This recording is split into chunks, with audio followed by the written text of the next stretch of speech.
guys, welcome to the theory and analysis in which I finally go over the many apparitions that we see throughout the series, specifically the ones that I haven't already talked about quite a bit. Now, this video essay is kind of different from a lot of the ones I've done in the past. The purpose of this, and I'm going to be upfront about this here in the introduction, just so that everybody's clear. I'm going to go ahead and tell you what my conclusion is for all of these apparitions that I'm going to be talking about. I personally believe that the monster, or the man in black, is responsible for each of them. Each of the ones that I'm going to be discussing in each of these 7 parts. I do believe that the monster is responsible. The reason I'm saying that now is because I want to be clear. I'm not trying to tell you that you have to agree with me on that. A lot of these manifestations or apparitions, it's left open to interpretation, and there's more than one explanation for what we're seeing on screen. And some of these alternate explanations I will also be bringing up. But the actual purpose of this video essay and of each section is to review the incident in question and then explore the evidence that suggests the man in black may have been behind what we're seeing and what I believe he was up to or may have been up to in each specific situation. And by the end of each part, and by the end of the essay as a whole, you can each decide for yourselves which examples you agree with me on and which ones you think, something else was going on. Basically, the point of this essay is not to convince you that I am right about every single scenario. It's merely meant to make the case for each scenario. Like, here's why the man in black may have been behind it. And again, you can then decide for yourself if you accept my interpretation that the man in black was behind it or not. I'm not asking that you all accept that he was behind each and every one of them the way that I believe he was. I'll probably talk in a follow-up video about why I prefer the consistency of the man in black being behind each of them. But yeah, like I said, I'll save that for a follow-up video. But yeah, I just wanted to be upfront about that here, because yeah, I didn't want to be coy about whether or not I thought the monster was behind each of them, and then for you guys to kind of gradually discover that, about halfway through the parts, like for you guys to be like, oh, I realize now he's just gonna say the monster's behind all of these. Yeah, I didn't want it to seem like I was being mysterious about it, and then you just kind of realize, oh, he's just saying the same thing every time, basically. So yeah, that's why I wanted to be upfront about that here. Now, before diving in, I do have a shout out and thank you to give for a new Patreon supporter for April, and that is for Joar. I'm hoping that I've pronounced his name right, but he has selected the candidate number 103, and he has been added to the Cave of Candidates. As usual, I want to thank my active patrons for continuing to support me and the channel. And to everyone else, if you too would like to support the channel in that way, you can become a Patreon donor for as little as $1. Now, that said, there are plenty of free ways that you can help support this channel, and those include simply clicking the thumbs up button if you like this video, leaving any feedback or questions you might have in the comment section below, subscribing to the channel if you haven't already, and lastly, sharing this video with anyone you think might also appreciate it. If you know any other Lost fans out there that you think might get something out of this channel, please do share it with them. But with all of that out of the way, let's get lost.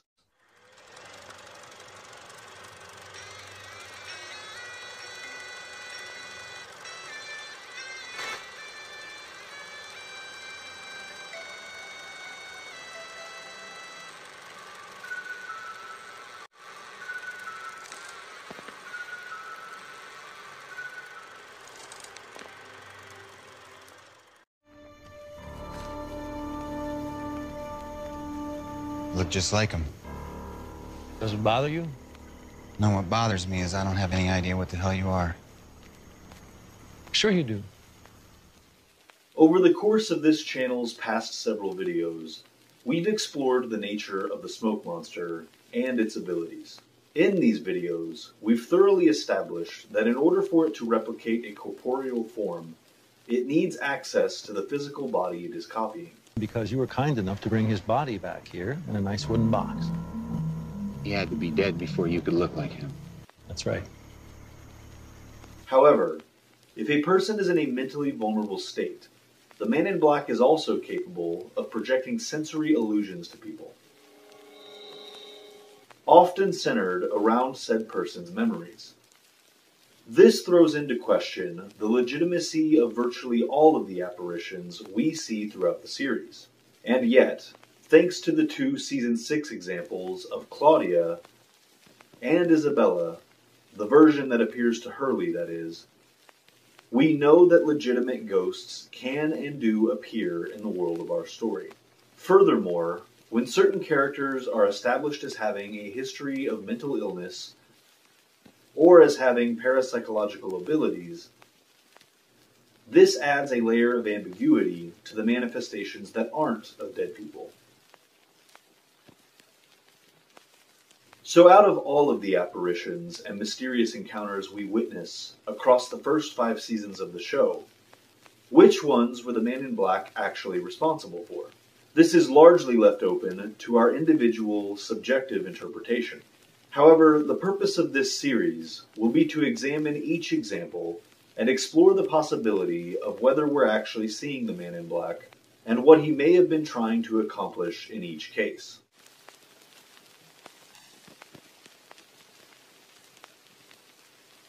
In an appropriately titled Season 2 episode, Hurley sees visions of a man in a bathrobe, both on the island and in his off-island flashbacks. A man named Dave. In the flashbacks, Dave is first presented as a fellow patient of the Santa Rosa Mental Health Institute, before he is eventually revealed as a manifestation of Hurley's more self-destructive urges. That is a waste, man. One for the road. One that Hurley's mind has begun hallucinating in response to a traumatic accident he blames himself for. There were 23 people on that deck. It was built to hold 8, and it would have collapsed whether you went out there or not. Yeah, but I did walk out there. And it did collapse. But I killed him. It was an accident. That was my fault. But after those people died, you were in a practically catatonic state. You stopped talking, you stopped going out, you stopped sleeping. But you never stopped eating. Because that's how you punish yourself. Chicken or shrimp, sour cream or hot sauce. Yeah, I guess I could eat. Yeah, I thought so. The version of Dave that appears in Hurley's on-island present very much fits this pattern, with the slight difference that the self-destructive action Dave is now encouraging has escalated from binge eating to full-on suicide.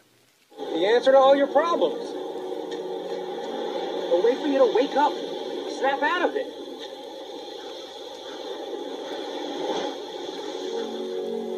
I don't want to kill myself. Before getting into the possibility of this being the Man in Black, let's first talk about another interesting theory some fans have come up with regarding Dave, based on the fact that Hurley is later established as having the genuine ability to commune with actual spirits. Because of this, some people have speculated that Dave may actually be a ghost. The most interesting version of this theory, in my opinion, is that Dave is actually the dead husband of Libby. What was your husband's name? David. According to this idea, Dave is present in the mental hospital with Hurley because Libby is there as well, and Hurley is simply the only one who is able to see him. While I do think this is a very cool theory, I don't think it quite tracks logically. the Dave we see at Santa Rosa never expresses any interest in Libby, or, for that matter, in anyone else besides Hurley. In fact, throughout these flashbacks, Dave is actively encouraging Hurley to break out of the institution. Dude, you want to get out of here with me? Don't take the horse tranquilizer. What do you mean, get out of here? I mean escape, man. Me and you, ASAP. They're getting to you, dude. We gotta split. Which would mean leaving Libby behind.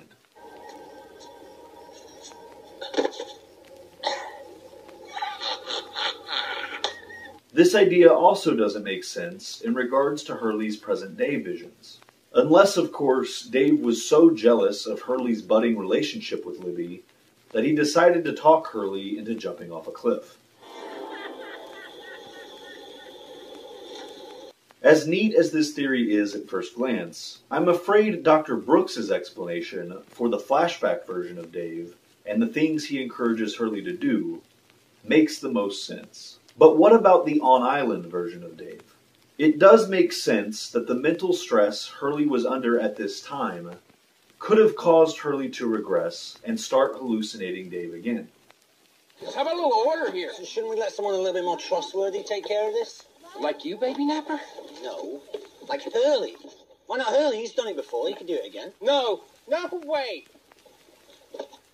Not me. No, not again, no. On the other hand, what Dave is trying to talk Hurley into doing this time around is suspiciously more extreme than before. The only way for you to bust out is to tell your mind that you don't believe any of this. So, if all this will be gone, I'll just wake up? That's right. Whereas trying to convince Hurley to kill himself perfectly fits the motives and patterns of the Man in Black. And that previously mentioned mental stress... Pretty weird, huh? Said the island won't let you lose weight, destroy your stash, then bang. More food falls from the sky. How about that? Would almost certainly constitute the mentally vulnerable state necessary for the Man in Black to be able to project such non-corporeal illusions to him. A visual cue that seems to suggest this is the monster are the anthuriums we see Dave lead Hurley past. These flowers often show up alongside confirmed appearances of the Man in Black, and therefore may be a clue to the audience about the nature of these manifestations and how they're linked. The only potential hole in the idea that this is Smokey is the question of whether or not Hugo was actually under Jacob's protection by this point. In the Season 5 finale, we see many examples of times that Jacob visited candidates off-island and bestowed them with his life force and protection. But for two of these individuals, Saeed and Hurley, these visits occurred after their initial time on the island. In theory, this would mean both Saeed and Hurley were vulnerable to direct harm from the monster during their original 100 days on the island. In Saeed's case, it's perfectly believable that Smokey never made a direct attempt to kill him, despite being capable of doing so.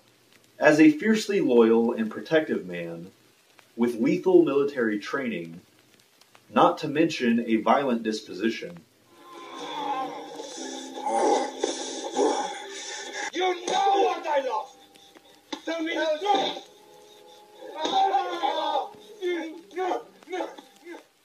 it would be in the Man in Black's more immediate interests to keep Saeed alive. This is not dissimilar from how the Man in Black wanted to keep the easy-to-manipulate Locke alive long enough to use him to accomplish things he himself could not. But if I can only convince someone to come back, I believe in you, John. You can do this.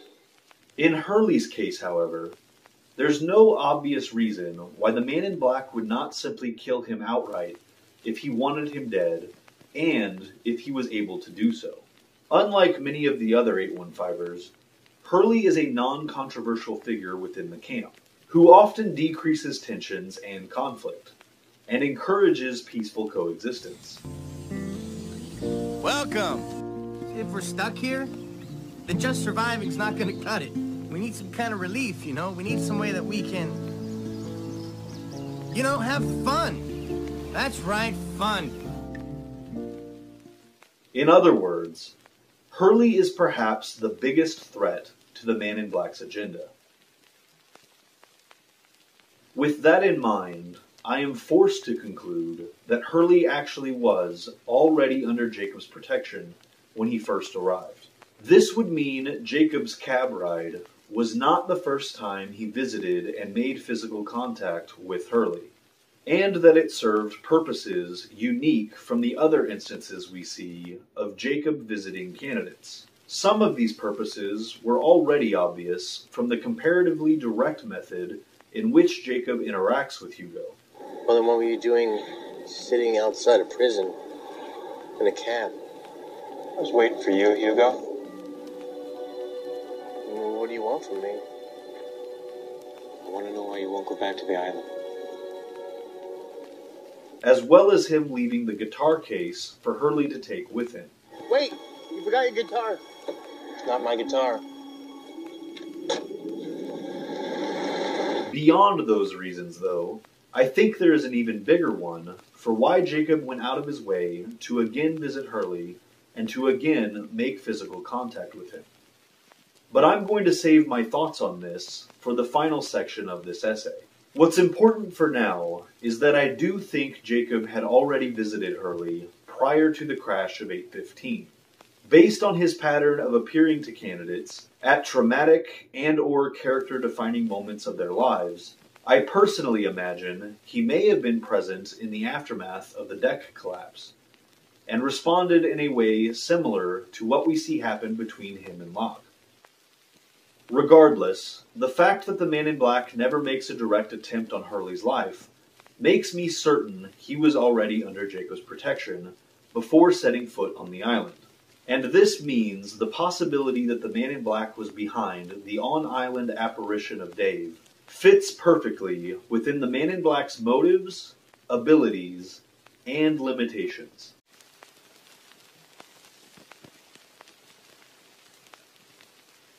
In the Season 2 premiere, while searching for a wayward Vincent, Shannon comes face to face with what appears to be Walt.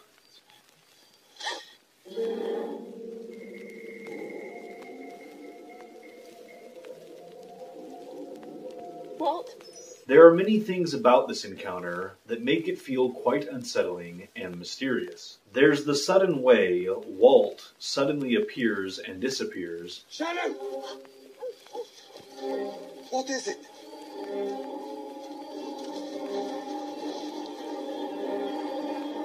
What? His distorted speech, and the fact that this is the same night in which he was abducted from the raft by the others, far from this location in the jungle. Over the next few days, Shannon has two more very similar and equally eerie encounters with this vision of Walt, the last of which occurs just before her death.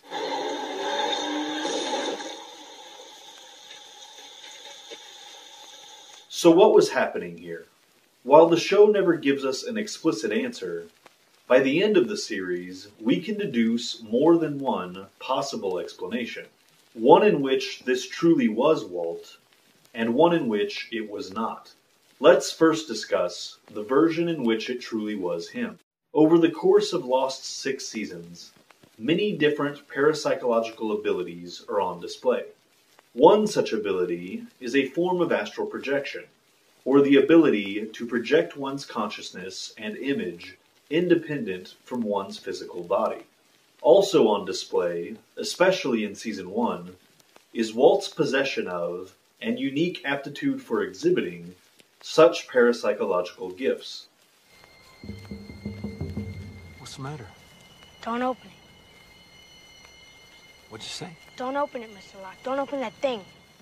With these factors in mind, it makes a lot of sense that Walt might be capable of astral projection, and that in moments of extreme distress, such as right after his initial kidnapping and his subsequent days of captivity, he may have accidentally tapped into this ability. As for why he appears to Shannon specifically, it stands to reason that the frightened Walt may have been subconsciously seeking the comfort of his dog Vincent, and we know he had left Vincent in the care of Shannon.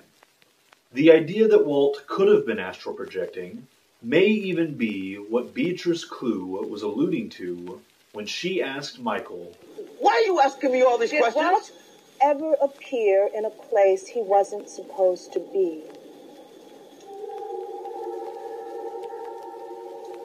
You say he was halfway around the world, but did you see? I want my son. But what about the other potential explanation? Could it have been the Man in Black? It does seem as though the Man in Black requires a physical corpse in order to take a completely flawless corporeal form. And yet, we also know that if a person is mentally vulnerable enough, he can also appear to them in the imperfect form of memories. One of the best waking examples of this is when the monster mentally projects to Echo the form of the altar boy from his past.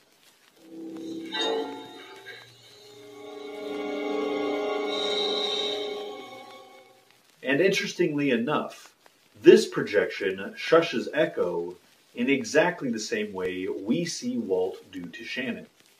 But is Shannon mentally vulnerable in all three instances in which she sees Walt? Well, these appearances do all occur within a few days of Boone's death, which is understandably still weighing heavily on Shannon. You really think that this is all about Boone? I saw Walt, Saeed. Then why are we sitting at Boone's grave? Even so, let's look at Shannon's state of mind leading into each specific encounter. The first one occurs during the very long and stressful night in which the 815ers are anxiously anticipating a possible attack by the others. Not long before she sees Walt, Saeed questions Shannon about the last time she slept or ate anything. In her response, she acknowledges her state of exhaustion. When was the last time you slept or had something to eat? You're exhausted. I can't tell that kid I lost his dog because I was exhausted. The second encounter, which takes place moments after Saeed leaves Shannon alone in their tent, admittedly occurs at a moment when Shannon is considerably more content. But if we pay close attention, this quiet moment of peace seems to bring her close to the point of falling asleep, which would give the Men in Black the opportunity to once again influence her perceptions.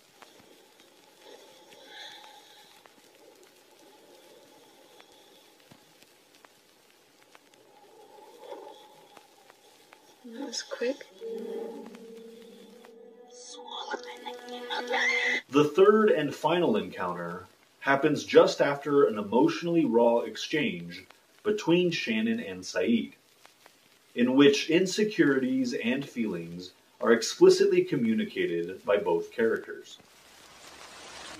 I know. As soon as we get out of here, you're just gonna leave me. I will never leave you.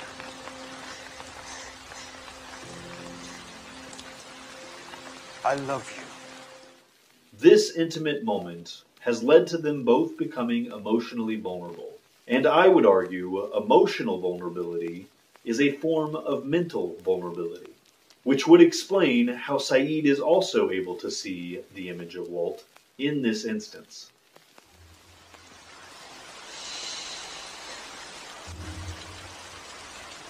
Do you see him? So from a character ability standpoint, both of these explanations are perfectly plausible. But does one make more overall sense than the other? Well, as sensible as the Walt was astral projecting interpretation seems to be, there are still a few things that it does not explain. For example, why does Walt shush Shannon during 2 of his appearances to her? Also, Why does he wander off into the jungle away from Shannon and Saeed? And why do the Whispers manifest alongside 2 of these 3 appearances?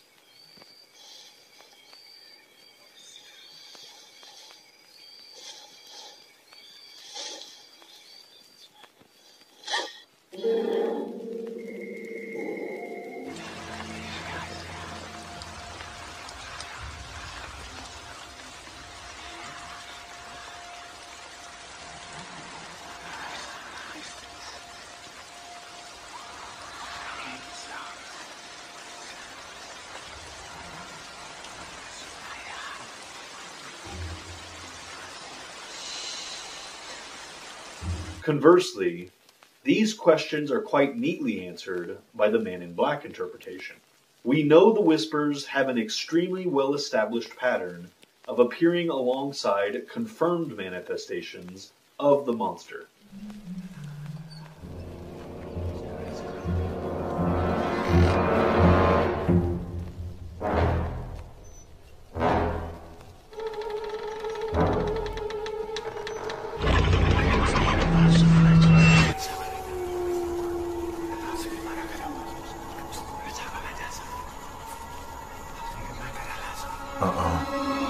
While the shushing and wandering off into the jungle both make perfect sense when viewed through the lens that this is the Man in Black leading Shannon to her death.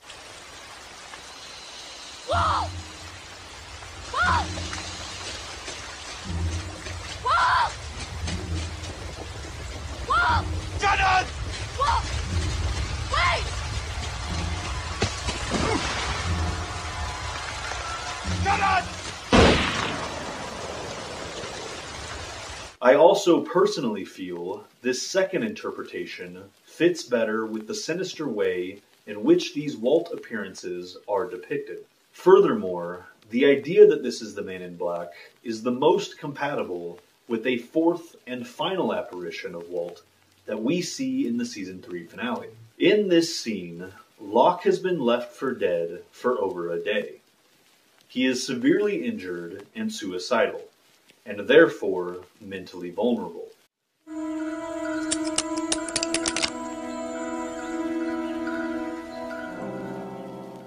As Locke is about to take his own life, the Whispers suddenly surround him, and a distorted version of Walt appears and stops him from going through with it.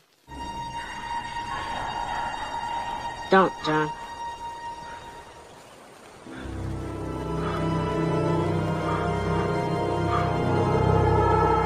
Put the gun down.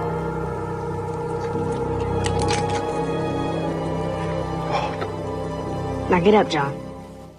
He then tells John he has work to do. Why? Because you have work to do.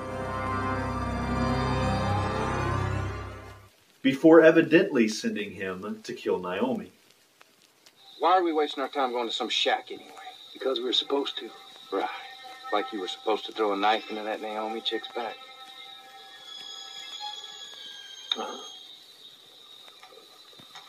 You mind telling us who you're getting your orders from, Colonel Kurtz? I got him from Walt.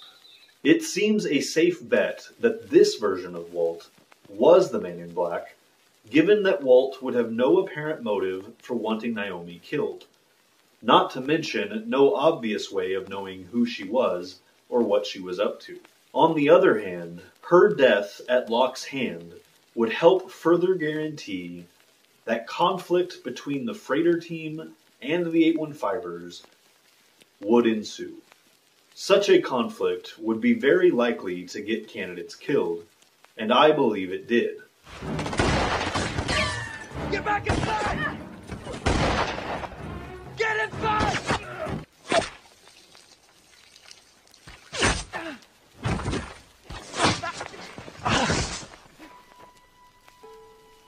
For all of these reasons, it is my conclusion that the Man in Black interpretation of all of the Walt apparitions makes the most sense.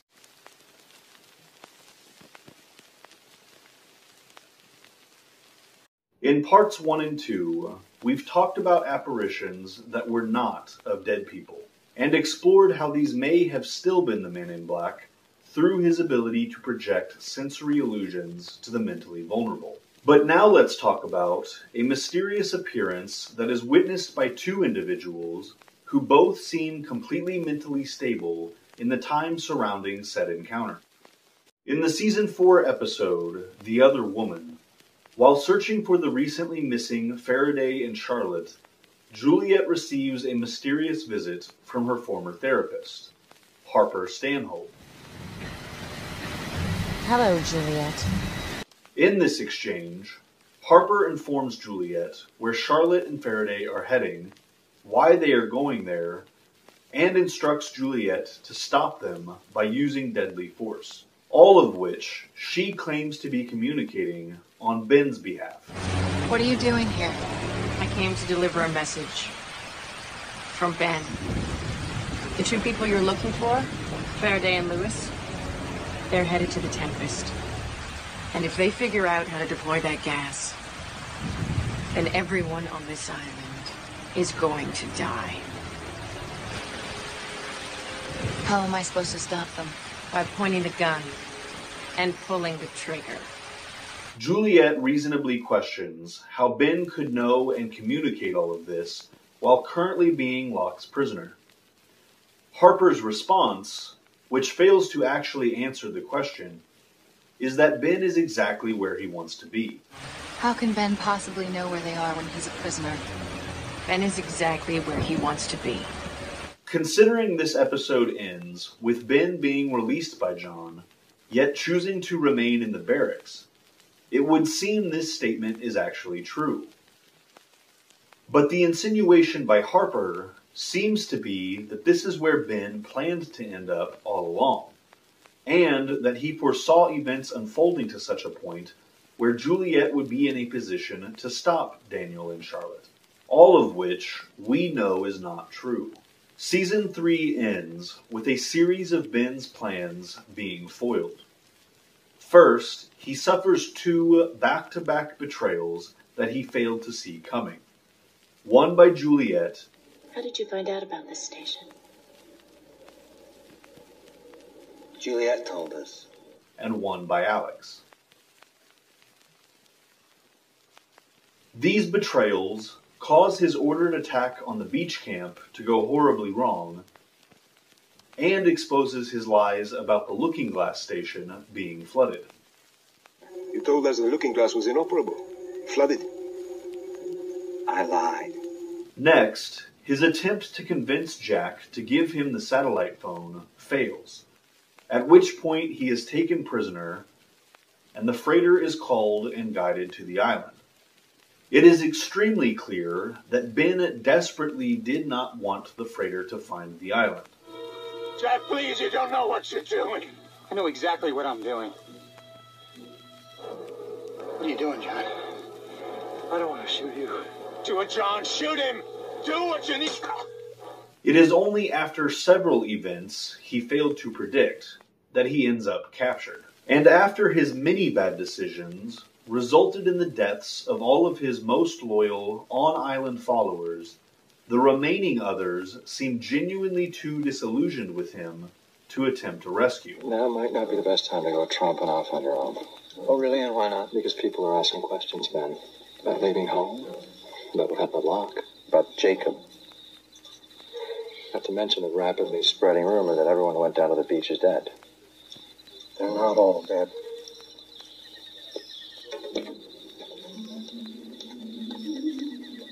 It is because of this series of events that Ben has no better option than to remain with Locke's group in the relative safety of the barracks. But at no point after things spiraled this far out of control did Ben have any obvious way to communicate with Harper or anyone else from his group. But even if he somehow had been able to contact them, and even if they were still willing to follow his orders, given how dire the situation is, why wouldn't Harper, and or the others, stop them themselves? Especially considering Harper clearly knows the pair recently left the beach camp, and therefore surely witnessed them leaving. The two people you're looking for, Faraday and Lewis, they're headed to the Tempest. Harper likewise brushes this question aside with another vague, nonsensical reply. Why don't you stop them? Because Ben wants you to go. But why would Ben have trusted Juliet, who had just committed the ultimate betrayal a couple days earlier, with such a mission, the failure of which could mean the death of everyone on the island? Or, at the very least, the loss of one of his few remaining defenses against the looming threat of the mercenaries.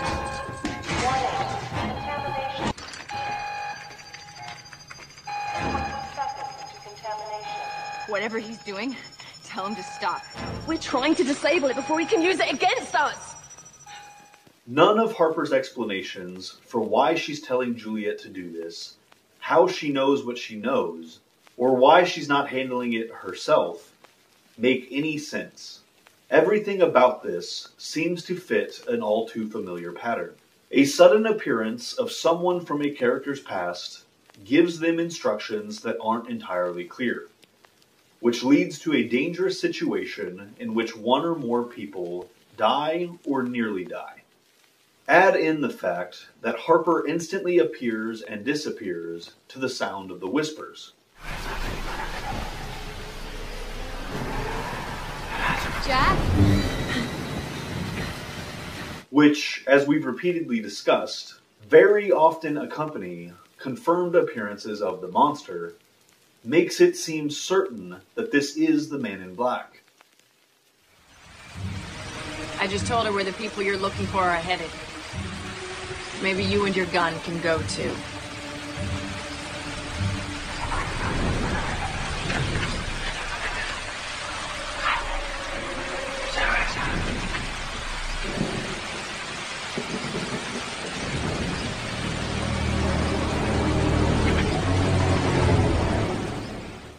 This does make far more sense than the idea that Ben is responsible, especially when considering Juliet's attempt to stop the two scientists comes frighteningly close to causing the gas to be released.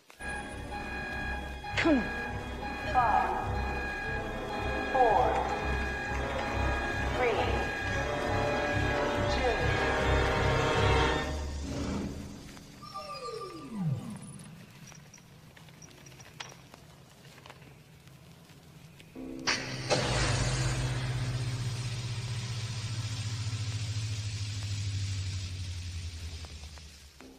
This potentially could have resulted in the deaths of everyone on the island. Now, a little less than a kilometer from here, he has me working with chemicals that could kill every man, woman, and child on this island if I flip the wrong switch. Which would have been a jackpot for the Man in Black in terms of candidate deaths. But if this is the Man in Black, how has he taken Harper's form? Considering the fact that neither Juliet nor Jack seem in any way mentally impaired in this scene, it seems undeniable that this is a completely corporeal, physically present manifestation. And that would mean Harper must be dead by this point in time. The issue with this is that Juliet's reaction does not seem to indicate she believed Harper to be dead. Sure, she's surprised to see her, but she displays nowhere near the level of shock one would expect to see from someone who's encountering an undead individual. What are you doing here?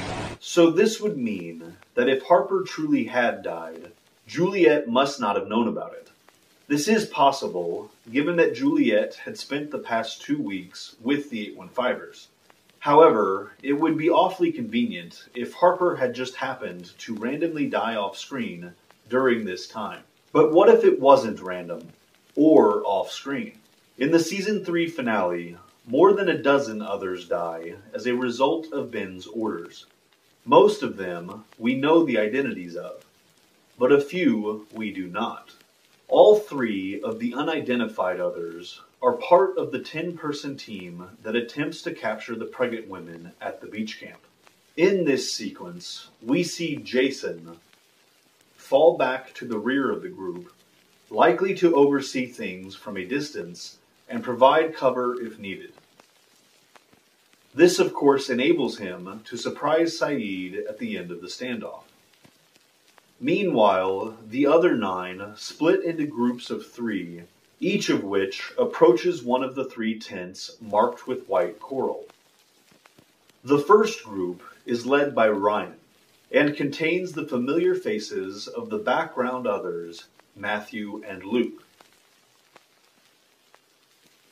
The second trio is led by Diane, and features 2 males that we get pretty decent looks at, and neither of them is familiar.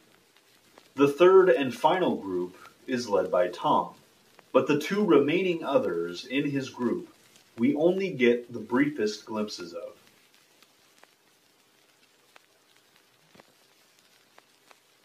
Presumably, one of these is Ivan, as Tom later names him specifically as one of those killed.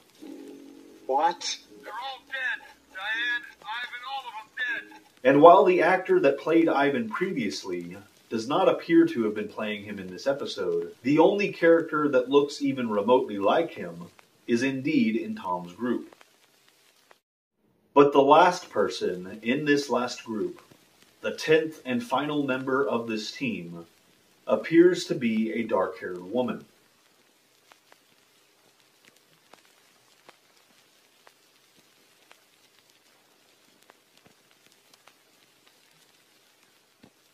The tent detonated by Saeed kills Diane and the 2 unidentified males.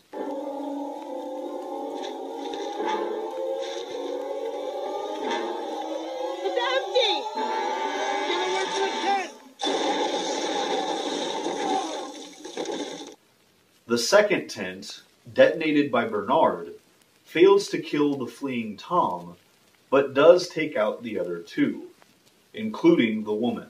Please, God. Get away from me! Could this have been Harper? While I would agree that at first glance, Harper would be an odd choice for this sort of strike team, I actually think it makes sense for her to have been brought along for this particular mission. This team's objective was to tranquilize and transport pregnant women, and possibly all of the 815's women had Juliet not yet marked the tents. Wait, moving up the schedule, Juliet may not be ready. What if she hasn't had time Then to we'll identify take all the- their women. And we'll sort out the ones we need later. As a psychiatrist, Harper would be the best person besides Juliet to gauge how much tranquilizer would be safe to use on the pregnant women. And considering these 10 people would not have been able to transport about twice that many unconscious women, there was a potential scenario in which some of the women would had to have been captured and left conscious. Harper's expertise as a psychiatrist would likely have been quite valuable in such a situation, where these captives would have to be kept compliant and relatively calm. So it actually is conceivable that Harper may have been the unidentified woman that was killed in this ambush. And considering how unrecognizable the bodies of the people killed in the explosions would now be, it's possible Juliet may have even buried Harper without realizing it. This would have provided the Man in Black, with his recently gained insight into Juliet's mind, the perfect opportunity to manipulate her into killing at least 2 people, and potentially everyone else on the island, in the process. How am I supposed to stop them? By pointing the gun and pulling the trigger.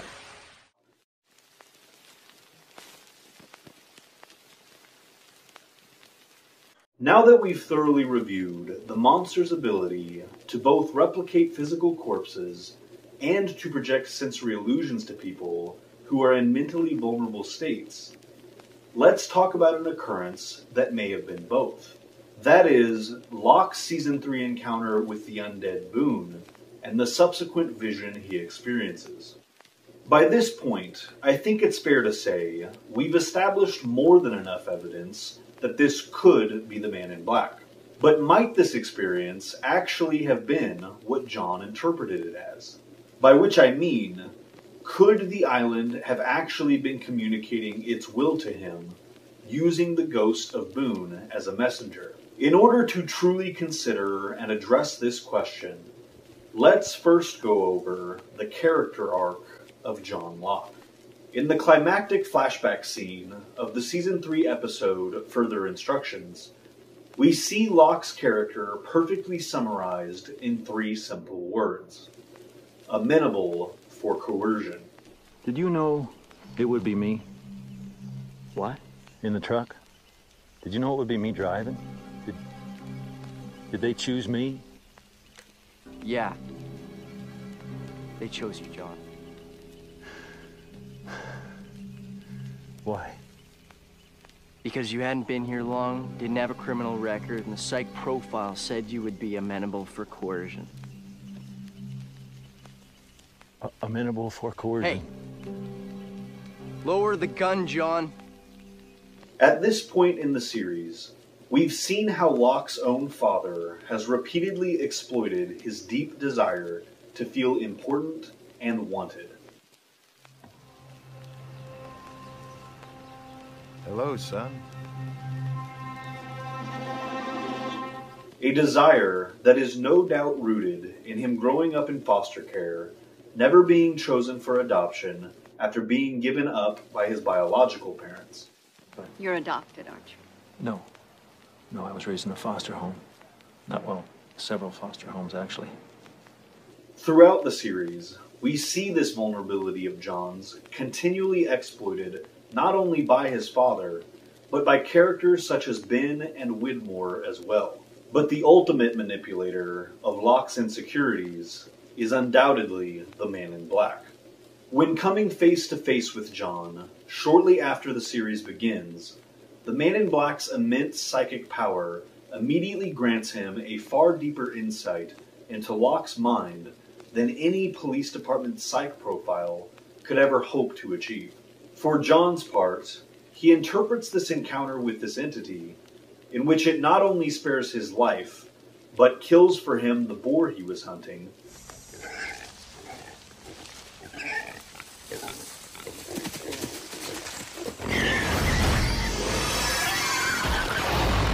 as the long-last confirmation of what he has always wanted to believe. He is special. Mistakenly associating this experience with the miraculous and immediate healing of his spine upon arriving on the island, Locke further interprets the monster as being an extension of the island itself. But I've looked into the eye of this island, and what I saw was beautiful. And as such, he begins to view the island as having a conscious will of its own. This is perfectly illustrated in the Season 1 episode, Deus Ex Machina, in which Locke receives a prophetic dream that leads him and Boone to the Nigerian beechcraft. The island will send us a sign. The island will send us a sign. All that's happening now is our faith is being tested, our commitment. But we will open it. The island will show us how. What kind of sign will the island send us? Huh, John?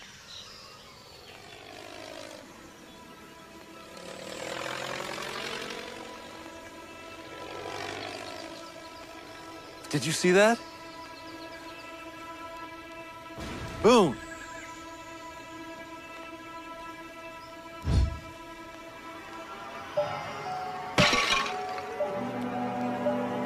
Teresa falls up the stairs. Teresa falls down the stairs. Teresa falls up the stairs.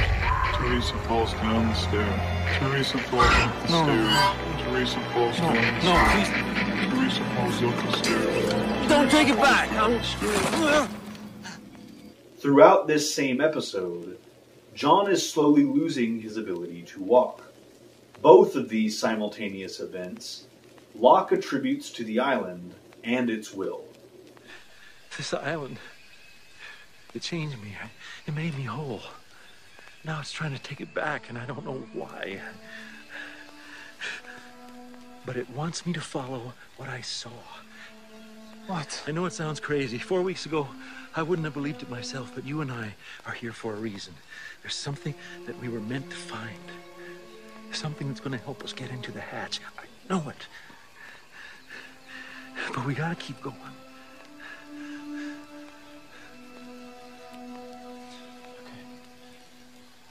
Can you move your legs? Just help me up, son.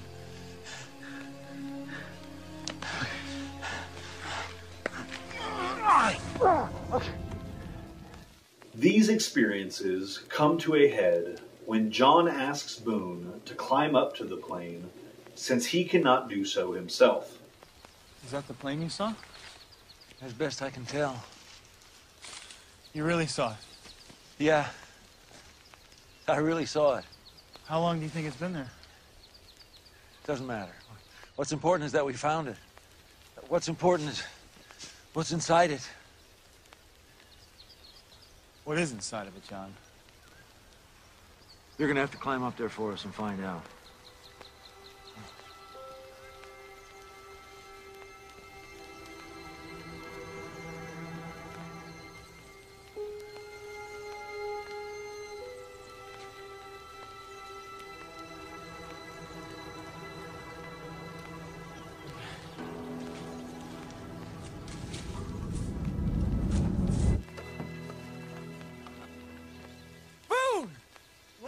In your damn plane, Locke?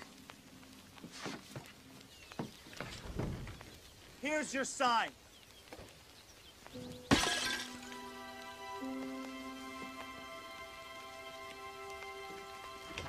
The drug smugglers, Locke. Heroin, that's all that's in here.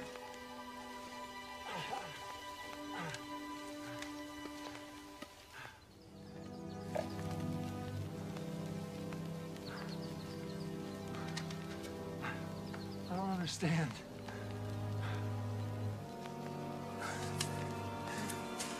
I don't understand.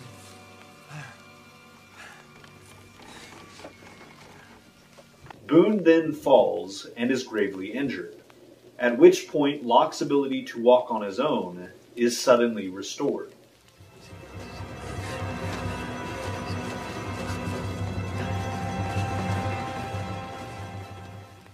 By the end of the episode, John is confused by the way things played out.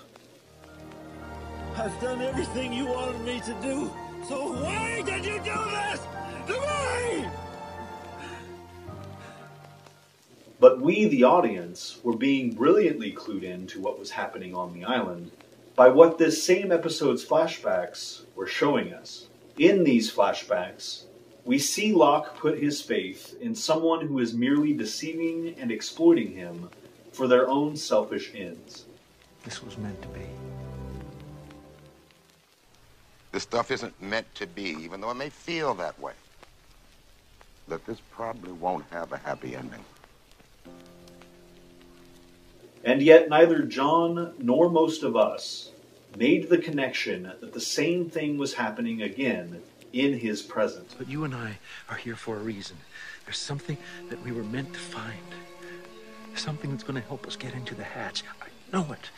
Indeed, Locke quickly returns to his blind faith in the island and goes on to interpret the sequence of events to mean Boone was a sacrifice the island was demanding. Boone was a sacrifice that the island demanded.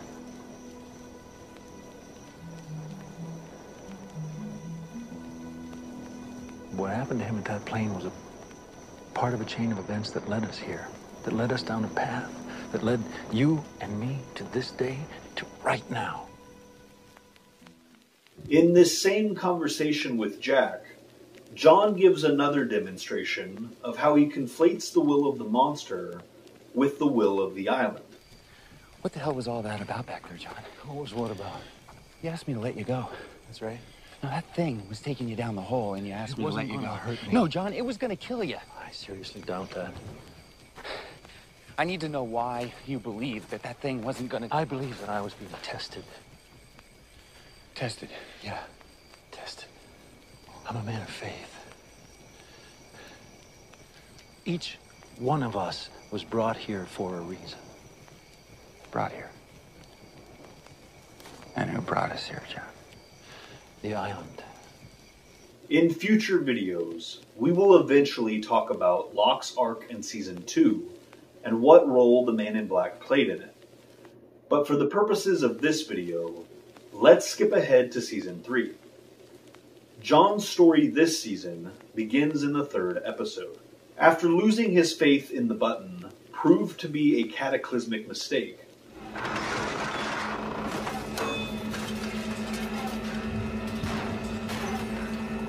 I was wrong. Locke begins the episode and season desperate to commune with the island. Island. Island.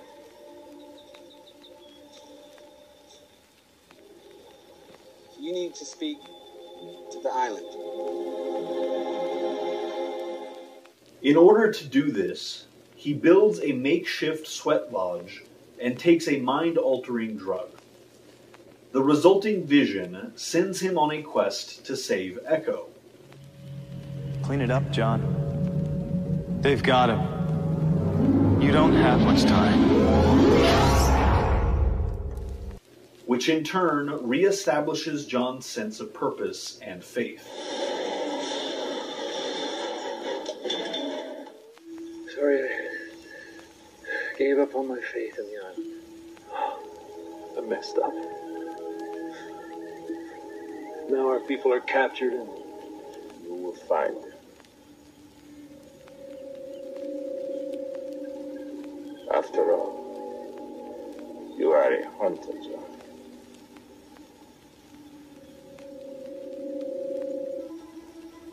I'm gonna find our friends.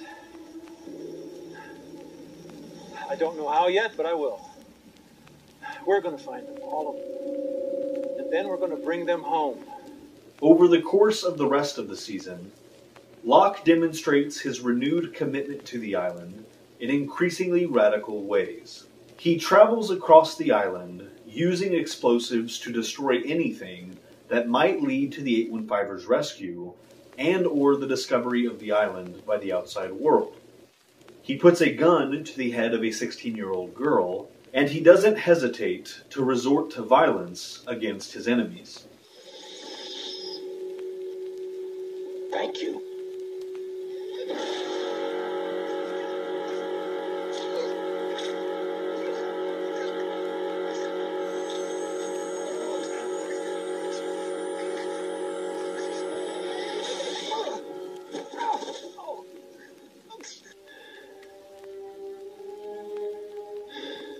Sorry.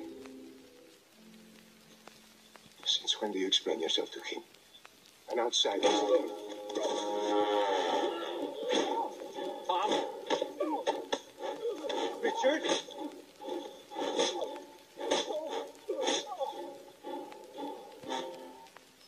Furthermore, Locke's first episode of the season establishes he is not a killer, even when motivated by the desperate desire to save what he sees as his family. You're not a murderer. You're a good man. You're a farmer. Nope. Not a farmer. I was a hunter. I'm a hunter. I'm gonna walk away now, John.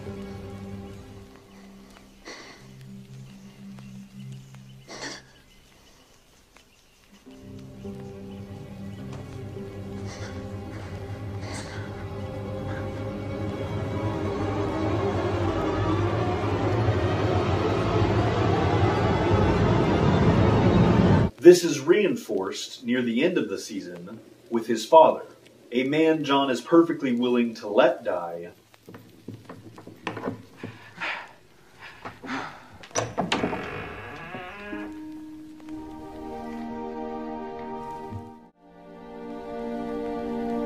Thank you. but is unable to kill himself. And yet, after back-to-back experiences, one which he perceives as a spiritual encounter, Help me. and the other as divine intervention, Don't, John. both of which the Man in Black seems to have been behind, Locke's Season 3 arc culminates in him killing an unarmed woman he had never met.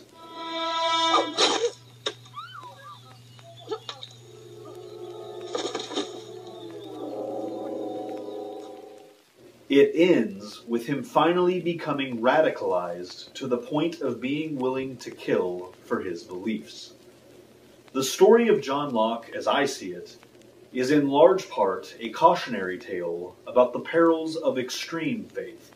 His desperation to feel chosen was so immense that he never stopped to question what it was he had been chosen for. I'm here because I was chosen to be.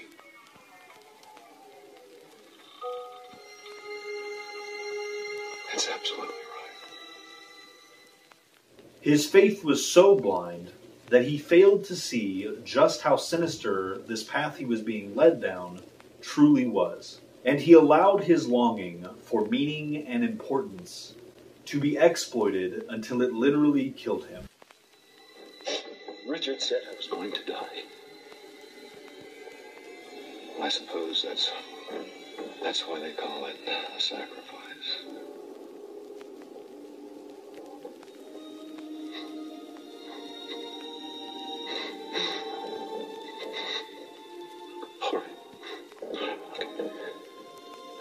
I'm ready. Good. You can't do this. If anything happens to you, John, you have no idea how important you are. Let me help you.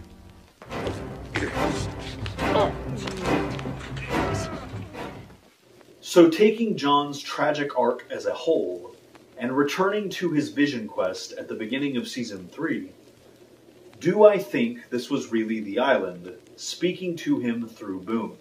No, I do not.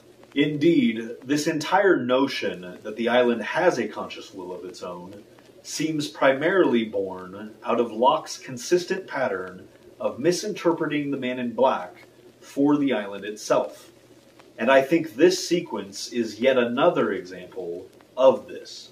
Personally, I can't help but see an all too familiar cruelty in how Boone treats Locke throughout their interaction. He seems to mock John, first by quoting what he once said about Boone being the sacrifice the island demanded. What's that, John?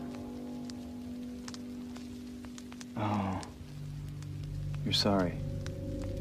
That's okay. If I was the sacrifice the island demanded. And then, by referring to the 815ers as a family, the way John used to refer to the commune we see in this episode's flashbacks. You'll speak when you have something worth saying. I'm here to help you find your way again, so you can bring the family back together. And for helping me find a real family. As the vision progresses, the looks Boone gives John seem to me to be quite condescending. And the way he seems to degrade Locke by making him use a wheelchair and crawl up an escalator in this non-literal vision also seems pretty mean-spirited.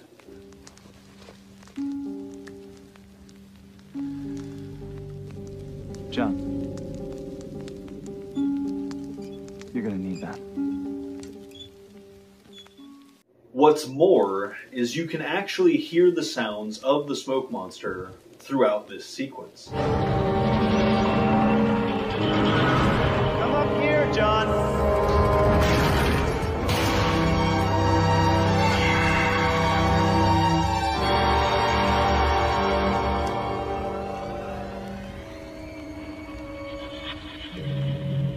Clean it up, John.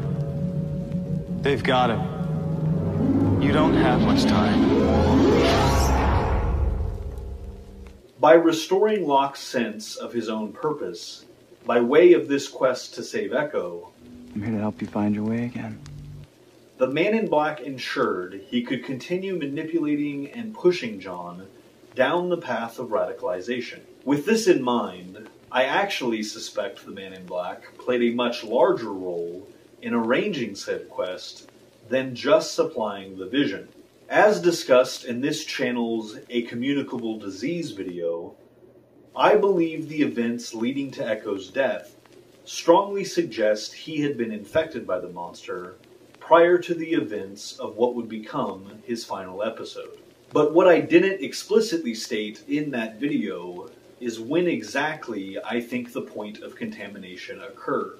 We know a person has to be on the verge of death in order to be vulnerable to this infection by the Man in Black.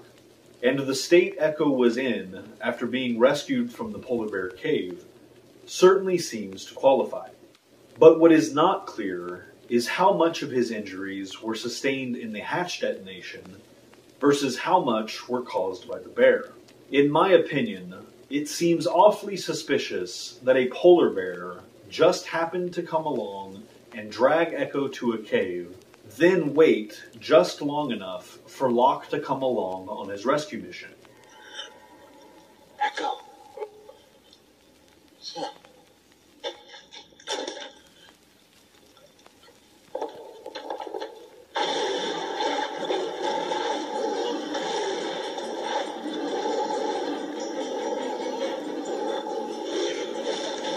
This is why I believe Echo was on the verge of death specifically due to his injuries from the Swan implosion, at which point the Man in Black took the opportunity to infect Echo before replicating the form of a deceased polar bear, at least one of which we know exists on the island, and hiding Echo away so that Locke can later feel like he saved his life by rediscovering his own faith in the island. Once this is accomplished, and Locke confesses his regrets to the passed out Echo. I'm sorry. Sorry I ever doubted you. Sorry I gave up on my faith in the island. I messed up. Now our people are captured and... I believe it is the Man in Black telepathically communicating through the unconscious priest when he references Locke's past and reassures him it's not too late to recommit to his previously perceived role as the hunter. God still saved me.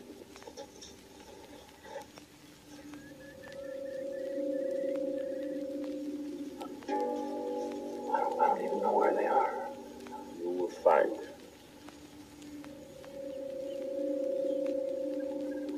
After all, you are a hunter, John.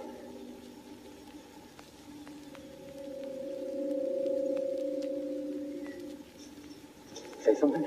He's awake. Echo.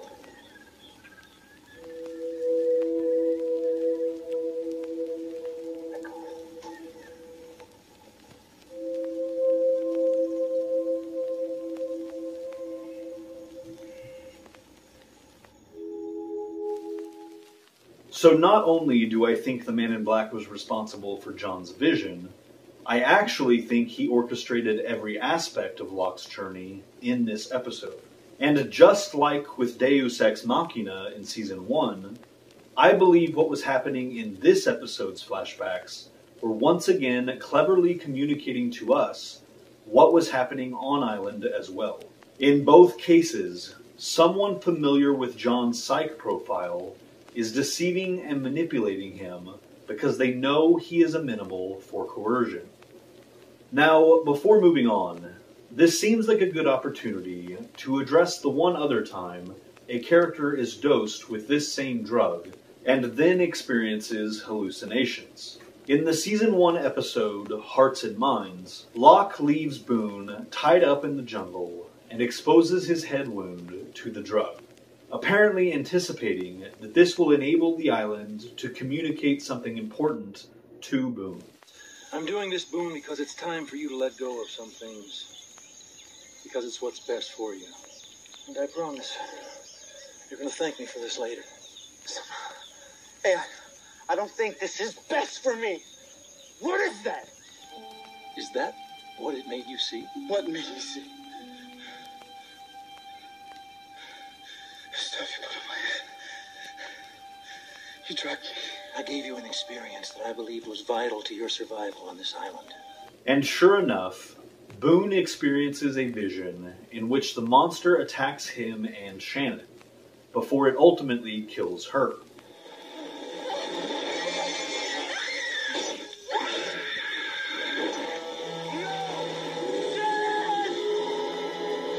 This causes Boone to recognize just how much of a burden he feels his relationship with his sister really is, and he begins to let it go. I saw her die. How did you feel when she died?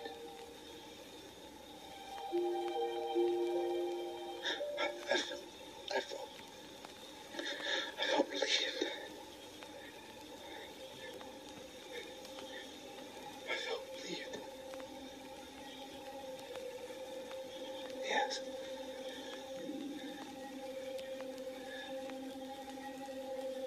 Time to let go.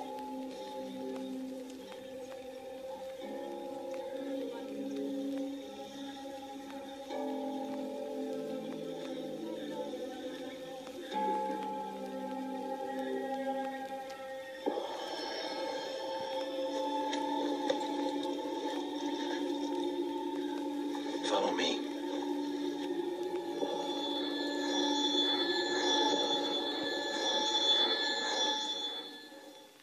Because of this, Boone's allegiance to John is strengthened.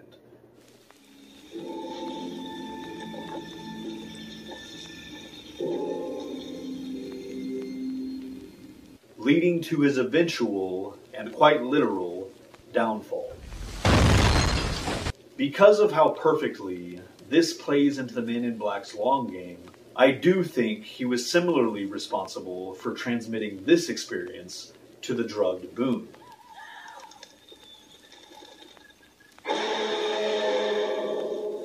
Not to mention the fact that the behavior of the monster we see in Boone's hallucinations is completely consistent with the actual monster, which Boone had never before witnessed, therefore making it unlikely that he himself conjured this appearance of the monster.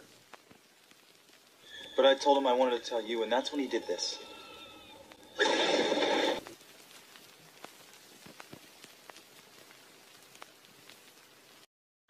In past entries, we've addressed a number of occasions in which mysterious animal appearances may have actually been manifestations of the monster. But there are still a couple of these strange instances we have not discussed. Most notable is the case of Kate's horse. At the beginning of the Season 2 episode, What Kate Did, Kate comes face to face with a large black horse. She is clearly rattled by this, and we soon come to understand why. This on-island encounter bears a striking resemblance to one she had shortly after killing her biological father.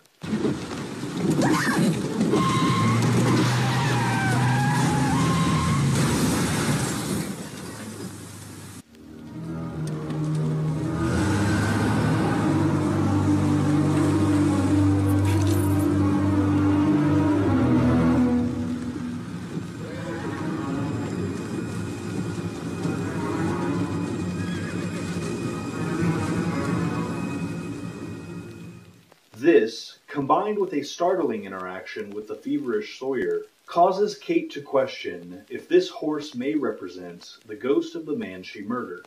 I saw a horse. Yeah. That's what happens when you don't sleep.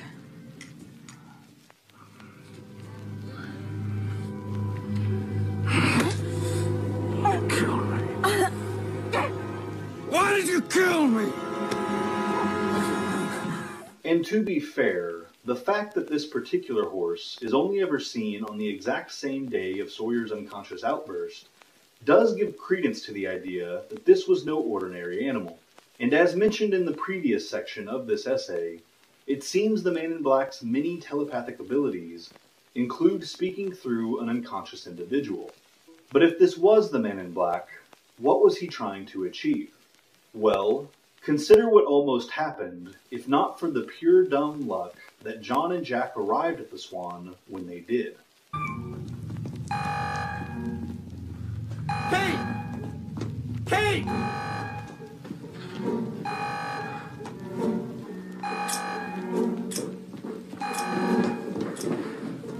Sawyer!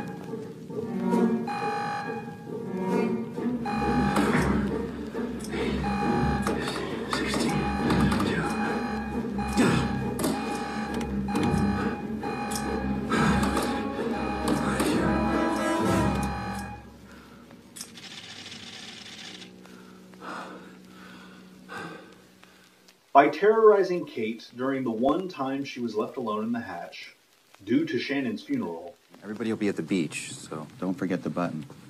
I got it. We'll be back in a couple hours. Sawyer, or the entity speaking through him, very nearly caused the countdown to expire and catastrophe to ensue.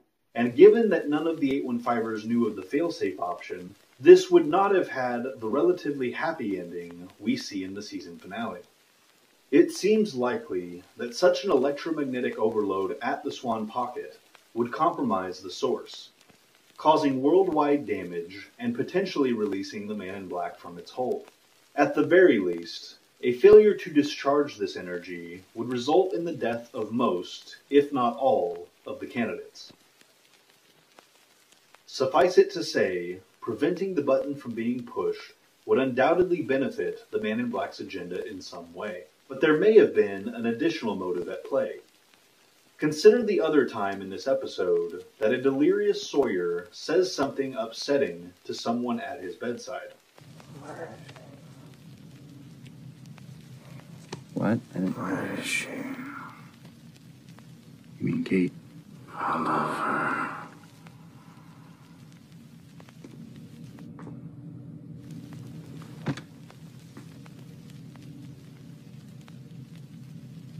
Now, does this have to have been the Man in Black speaking through Sawyer? Of course not. But we have established it's possible that it was, and it is therefore worth noting what his hypothetical motive may have been. This confession of Sawyer's does add more friction to the already tense relationship between him and Jack. Why don't you go back and see if I hurt her feelings? Just saying. Yeah, I know. You love her. What'd you say? Once again, increasing the odds of later conflict. But getting back to the horse. Assuming this was the Man in Black, there's still the question of whether this was a physically present manifestation or a mentally projected one. The fact that Sawyer eventually witnesses the horse alongside Kate seems to suggest it is indeed physically present.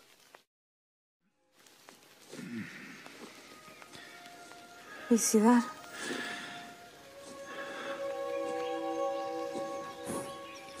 You mean the big-ass horse standing in the middle of the jungle, then? Yeah. And we do know horses have existed on the island throughout its history.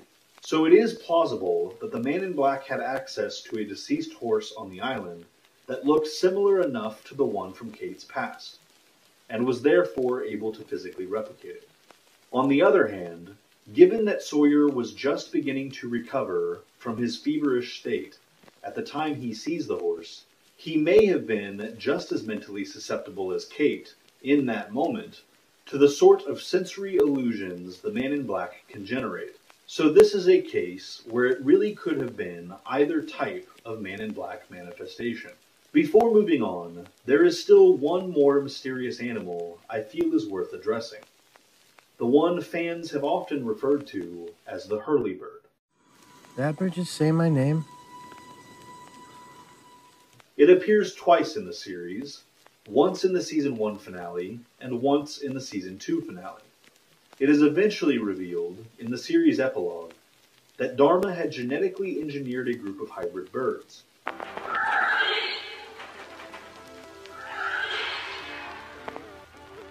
Genetic alteration. These fascinating hybrids, or hybrids as we call them, will be released and monitored to see how they adapt to the unique properties of the island. While this certainly explains the Hurley bird's unusually large size, it does not explain what storytelling purpose its presence originally served.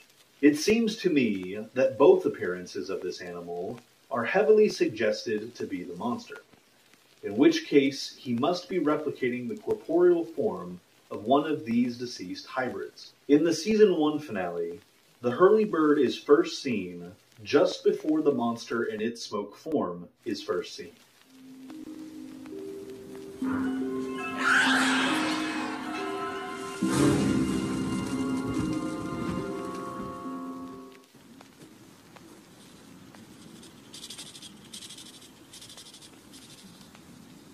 And it sets at least Hurley further on edge just before this group transporting unstable dynamite is chased through the jungle.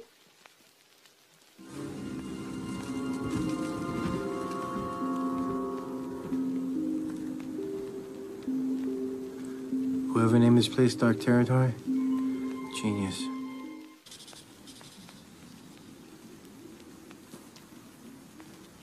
Yeah, I saw it. We gotta get out of here.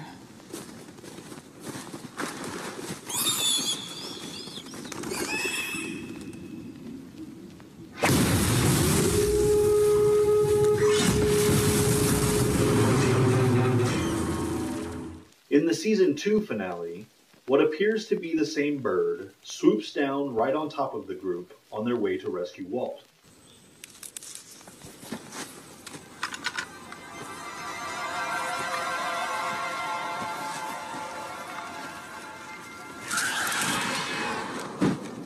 This seemingly aggressive action leads Michael to try and shoot it in defense, causing two things to happen. First, it alerts Michael to the fact that Jack suspects him.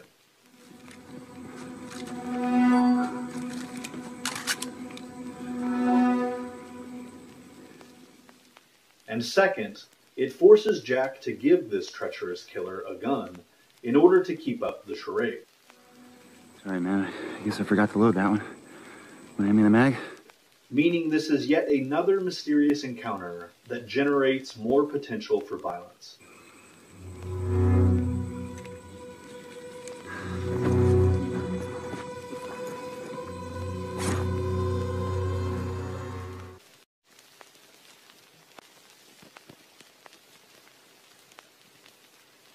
In the Season 3 episode, The Man Behind the Curtain, we learn that Emily Linus died off-island after giving birth to her son. Roger? Roger? I'm right here. Colin Benjamin? This tells us the specter of her that Ben sees around 9 years later is definitively not a corporeal presence, and is therefore either a genuine ghost or a vision projected by the Man in Black. Ben's emotional state, in both instances where he sees the image of his mother, fulfills the mentally vulnerable condition required for the Man in Black to be able to project such a non-corporeal form to him. Don't forget about Ben. He's getting a quality education. I don't give a damn about his education. If I'm gonna get shot at, I want hazard pay. But why would he do such a thing? And why do I prefer the idea that he did over the suggestion that this actually was Emily Linus? Well, for starters, there's the question of motive. What reason would Ben's mother have for wanting to lure him into the jungle? Some might suggest she is being used by the island itself to enact its will. But as I've extensively explained in past videos, most thoroughly in the Hearing Voices essay, I find the notion that the island and/or ghosts behave in this way to be extremely contrived and unsatisfying on a storytelling level. Something else established in the Hearing Voices series is the undeniable and frequently demonstrated connection the Whispers have to confirmed appearances of the monster. Conversely, in the very few cases where we can say with real certainty a character is conversing with a genuine spirit, it's worth noting that they are never once accompanied by the Whispers. So the presence of these Whispers during Emily's second, more substantial appearance, in my opinion, more strongly supports the Man in Black interpretation of this scene.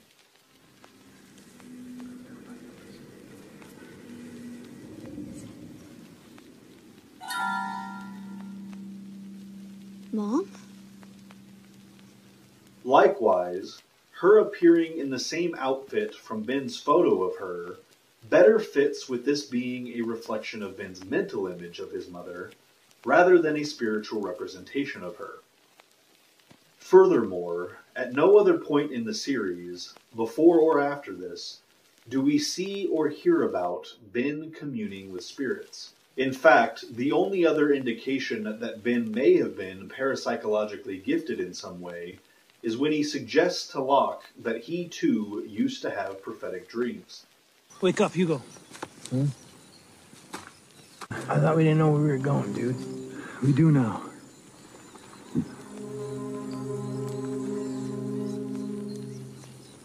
I used to have dreams.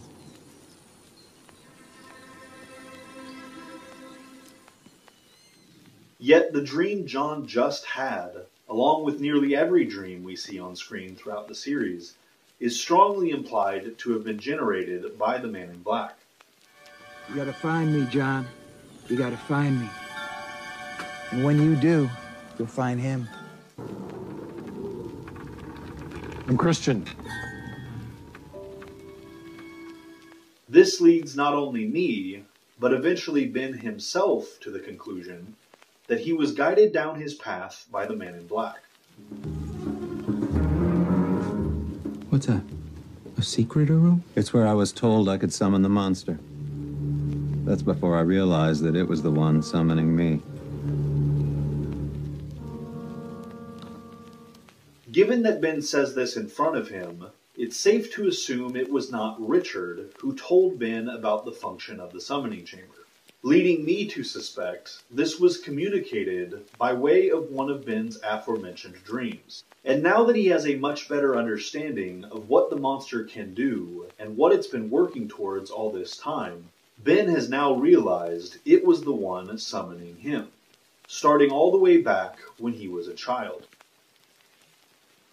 Continuing with this interpretation, by making Ben believe that his mother's ghost can be found in the jungle, the Man in Black motivates Ben to venture out of the barracks on his own.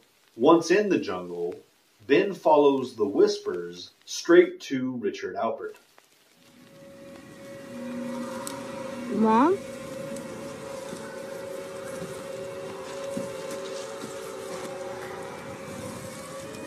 Mom?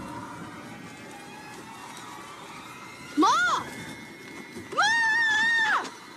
Mom!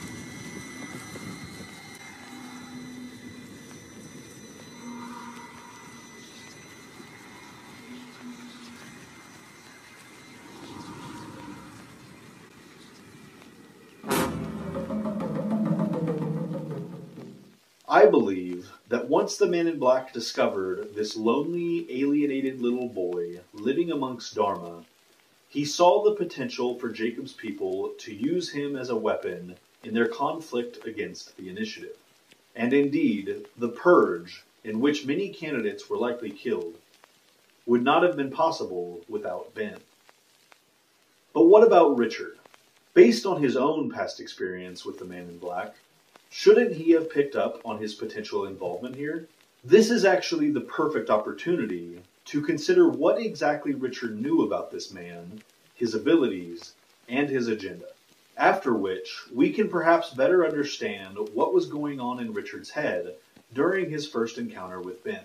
Let's start by reviewing the full extent of what we know for sure he learned about the monster in the 1800s. Unlike most characters, Richard does understand that the monster is a person who wants Jacob dead. Jacob's success in convincing Richard that he is not the devil and they are not in hell undoubtedly means Richard is aware that the monster is deceptive and manipulative. By extension, it's also likely that he realizes the vision he saw of his wife, which also claimed they were in hell, was actually a trick the Man in Black played on his mind. That said, it would seem Richard was not aware that the monster could physically replicate bodies present on the island. We can deduce this from the fact that it never seemed to occur to Richard that the apparently resurrected John Locke might not actually be who he appeared to be. Ben told me that he strangled you. That is my recollection, yes. He said he was sure you were dead. He saw your coffin loaded onto that plane that you came back on. How are you alive?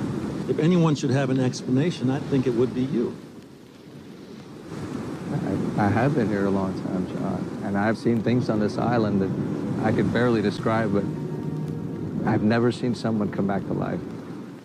Combine this with his complete ignorance of the candidates. Why do you look like John Locke? Because John's a candidate. Or at least he was a candidate. What do you mean? What do you mean a candidate? And we can safely surmise that Jacob told Richard virtually nothing else about the Man in Black beyond their initial conversation.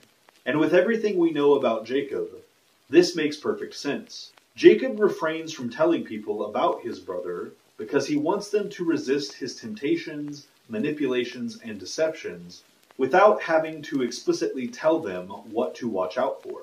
The only way to genuinely prove the Man in Black wrong about humanity is to let him try to corrupt them.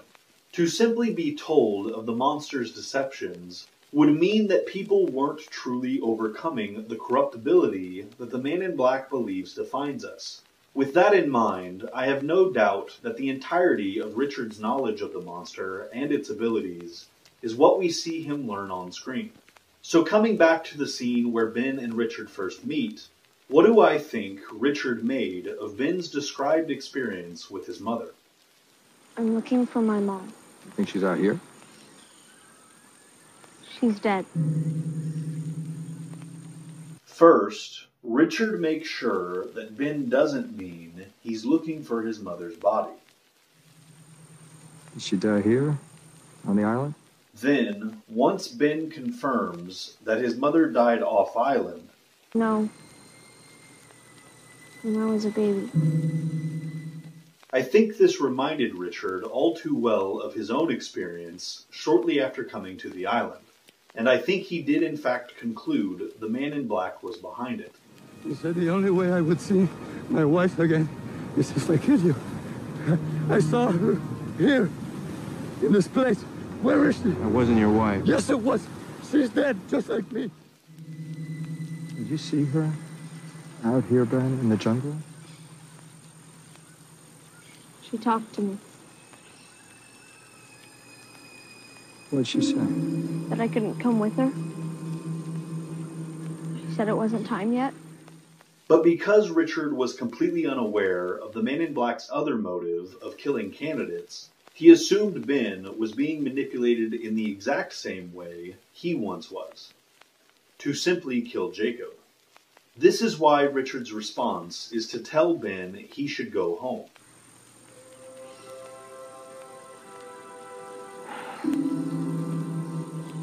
You should go home now. Your people will be looking for you. I don't want to go back there. And why he's not at all concerned that their meeting was what the Man in Black actually wanted. Take me with you. Maybe that can happen. Maybe. But there's still one more issue that sometimes gets raised in response to the suggestion that the Man in Black is behind this apparition. Just a few episodes earlier, it's established that Smokey is deterred by the sonic fence surrounding the barracks.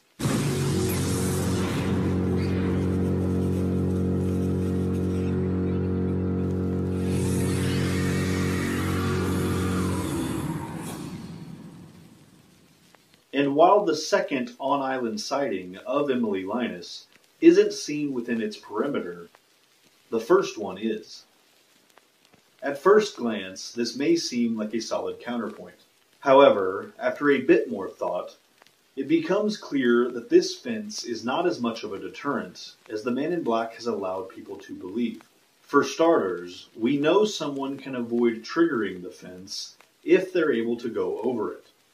Something the Man in Black could easily do, given his shape-shifting nature.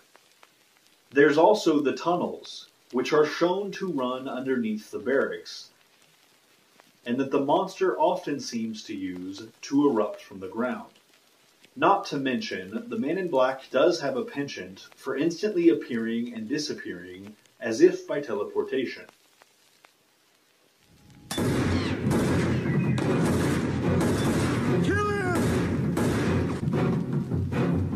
Where is he?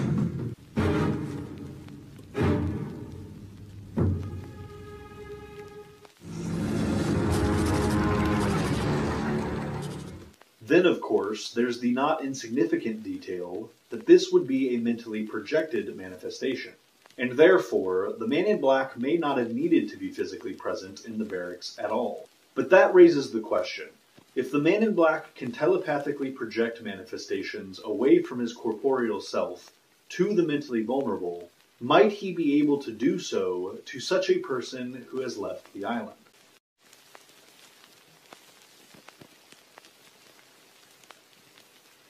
By now, we've repeatedly discussed the Man in Black's ability to project non-corporeal forms to people who are in mentally vulnerable states.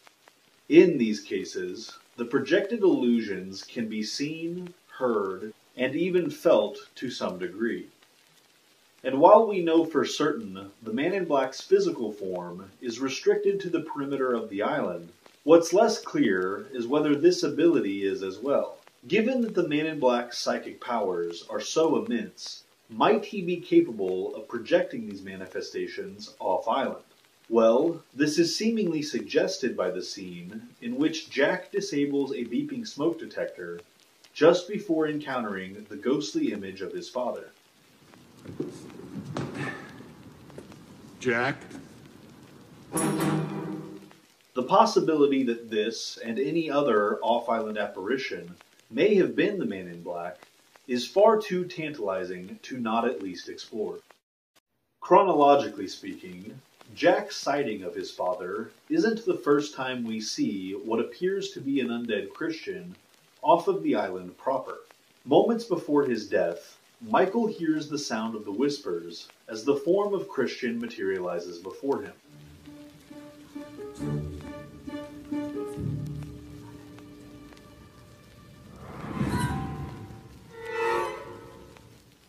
We can say with a fair degree of certainty that this is the Man in Black, based on the clothing he appears in. The same outfit the Man in Black as Christian is seen wearing throughout seasons 4 and 5. Not only that, but it would also make no sense for the genuine ghost of Christian Shepherd to appear to Michael, a man he had never met, in this moment. Of course, this raises the question of why the Man in Black would appear to Michael in this moment. He tells him, rather coldly, that he can die now. You can go now, Michael. Who are you?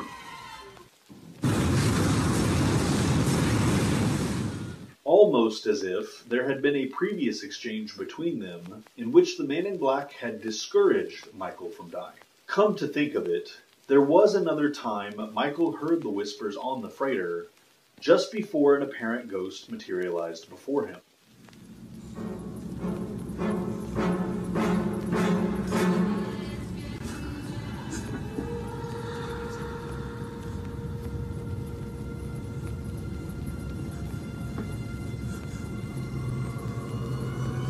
Don't do it, Michael.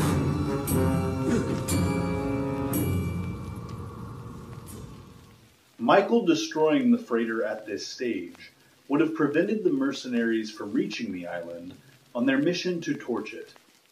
A mission the Man in Black would have wanted to see carried out, as it would have eliminated most, if not all, of the remaining candidates. Whereas in the Season 4 finale, the moment Christian appears is almost the exact moment the Man in Black would have wanted the freighter destroyed. Every remaining candidate we know of, with the exception of Locke and Sawyer, the latter of whom had jumped from the helicopter at the last minute, was now on that freighter. And even with the helicopter narrowly escaping the explosion, thanks to even more of the Man in Black's machinations, the island was minutes away from being moved, leaving no viable option for a safe landing, and pretty much guaranteeing its passengers' deaths at sea.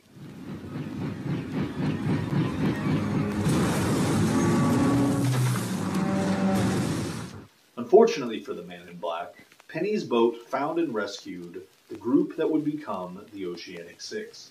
After this, for the first time since their construction, the Man in Black had unfettered access to the now abandoned barracks. I believe this is when he first discovered most of the remaining candidates had ended up in the 70s and by all accounts been vaporized in the Jughead detonation. At which point the Man in Black would come to believe that ensuring the return of the candidates who left would result in them simply vanishing from existence, from his point of view, never to return. This is where the rest of the off-island apparitions we see in the series fit into the Man in Black's motivations. And as we know, they began with Hurley. Once the mounting pressure of maintaining the Oceanic Six's lie, a lie he never wanted to tell, I don't think we should lie, dude. caused Hurley to relapse into his paranoia. Did you do this? To what? Those are the numbers. Right there, the numbers I won the lottery with. Wow, what a coincidence. No, not a coincidence. I don't want this. I don't want any of it. Hugo, wait a minute, Hugo, what have you done? Hey. This provided the Man in Black with the opportunity he needed. Hurley now fit the required mentally vulnerable state. I think we can see it because we're the craziest. A state notably shared by his fellow Santa Rosa patients. I'd watch out if I were you. What are you talking about, dude? There's a guy over there. He's staring at you. What guy? That guy. It is worth noting that with enough willpower, Hurley was able to banish the image of Charlie from his mind, just as we see him do earlier in this same episode with the Man in Black's projected image of the cabin.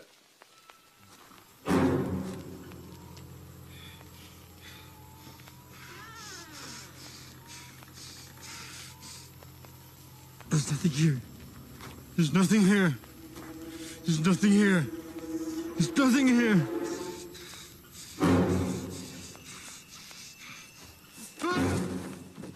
I'm gonna close my eyes and count to 5, and when I open it, you'll be gone. I am here. 1. Don't do this. 2. They need you. 3.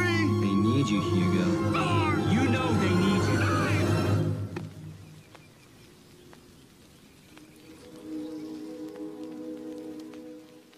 However, this was only the first of Hurley's hauntings, each of which seemed to encourage him to return to the island.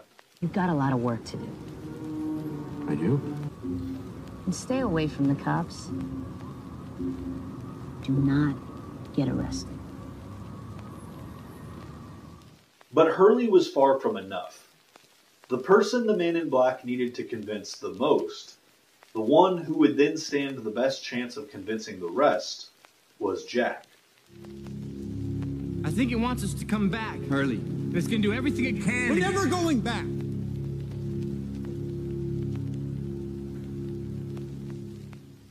And while Jack's guilt over leaving the other 815ers behind, especially his own sister, Her name was Claire.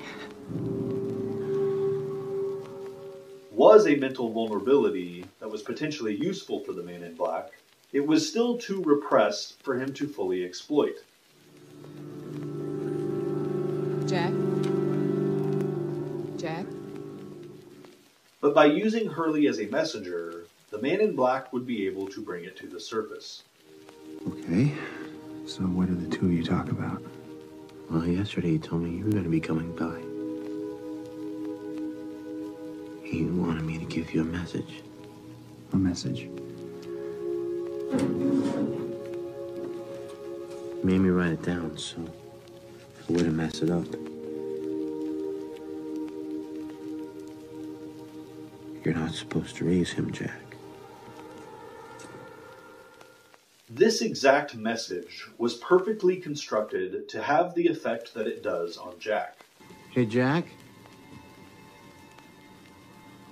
Charlie said someone's going to be visiting you, too. Soon.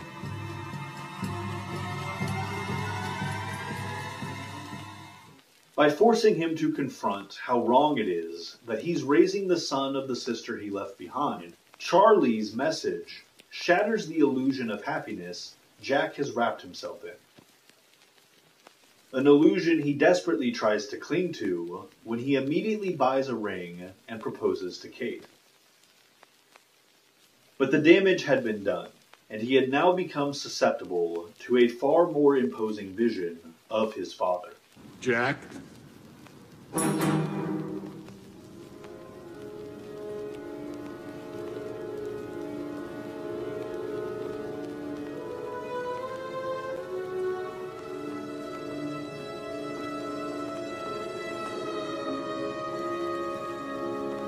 Jack?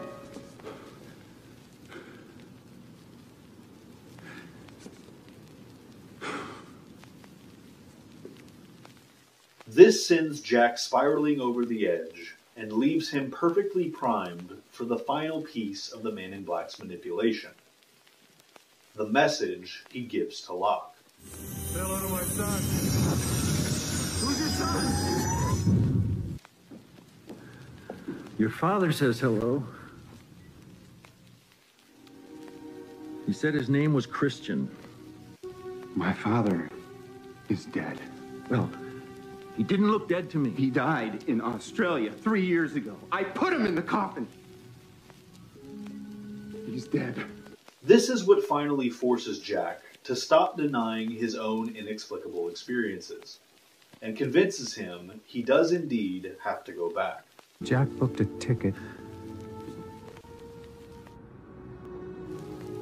What? A plane ticket from Los Angeles to Sydney, tonight. Return trip first thing in the morning. Whatever you said to him, John, it worked. And if you got Jack, you can get the rest of them. By proposing this interpretation of the off-island apparitions, I am obviously suggesting that Hurley did not suddenly manifest the ability to speak with the dead several months after leaving the island. And yet I myself have already acknowledged that he does demonstrate this ability in Season 6. At first, he alone is able to see Jacob. Look, my friend Jin's gonna be here any second, so you better stop ignoring Your friend Jin won't be able to see me. Why not? Because I died an hour ago. Then later, he communes with the spirit of Richard's late wife. I don't see her. In Part 1, I presented my conclusion that Jacob had already visited Hurley once before, prior to the crash of Flight 815.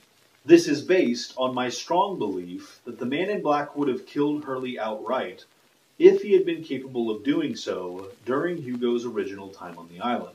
I also pointed out the unique nature of this cab ride compared to Jacob's other visits with candidates seen throughout this finale. In every other case, Jacob is far less overt in his interactions.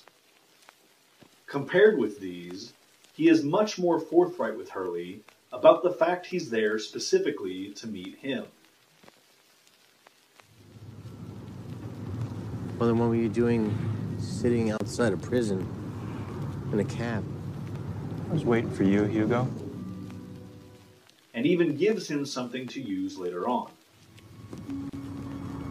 Wait, you forgot your guitar. It's not my guitar. With these things in mind, it is my belief that Jacob also used this encounter to gift Hugo with the ability the Man in Black had tricked him into thinking he already had. In doing so, Jacob would have ensured he could give Hurley further instructions after he was dead. You should probably get a pen. You're gonna have to write a few things down. Without having to exert the amount of energy he would later on to make himself visible to everyone else. Did you see a kid run by here with your ashes? My ashes are right there in that fire. When it burns out, you'll never see me again. This concludes the Smoke and Mirrors series dedicated to exploring the mysterious waking apparitions seen throughout the series. I hope you enjoyed it and found the points worth considering, even if I didn't convince you to share my interpretation in every case. This channel's next video essay will function much the same as this one. It will explore every dream we see on screen throughout the series, presenting the case for why the Man in Black may have been behind each of them, including what his goals would likely have been in each case. Until next time, namaste and good luck.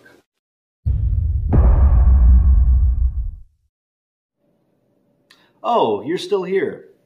Hopefully that means you enjoyed this video. If so, please consider sticking around and being a constant for this channel by clicking right up here to subscribe. And don't forget to hit the bell icon if you would like to be notified when more videos like this one arrive. In the meantime, feel free to check out previous content from this channel by clicking here or here. Oh no. Please subscribe.